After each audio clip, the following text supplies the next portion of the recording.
একজন প্রশ্ন করলেন যে মৃতদের গোসল করানোর পরে নামাজ পড়ানো, আমি যা বুঝতে পেরেছি জি, যে জি। মাইয়েতকেই নামাজ পড়ানো।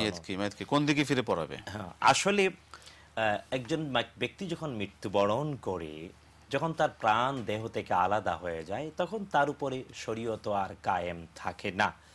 তবে তাকে দাফন করানোর আগে ইসলামের পবিত্রতার নির্দেশনায় বিশ্বনবী মুহাম্মদুর রাসূলুল্লাহ সাল্লাল্লাহু আলাইহি ওয়াসাল্লামের নির্দেশ অনুযায়ী গোসল করাতে হয় এবং গোসলের আগে তাকে উজু করাতে হয়, কিন্তু তাকে নামাজ পড়াতে হয় না।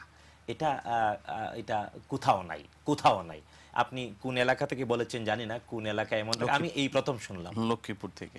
ও, এটা মৃত ব্যক্তিকে গোসল করানোর উপরে তাকে নামাজ পড়াতে হবে, তাকে মানে মানে শুয়াইয়া কোন দিকে পা রেখে না, এটা সম্পূর্ণই এই অবস্থায় নামাজ পড়ার নামাজ সুযোগ না। নেই। জি।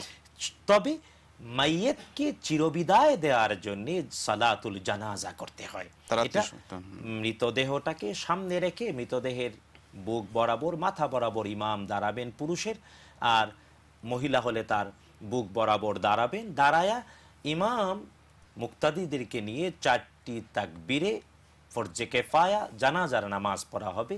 এটা জীবিতরা পড়বে, মৃত ব্যক্তি নামাজ পড়বে না।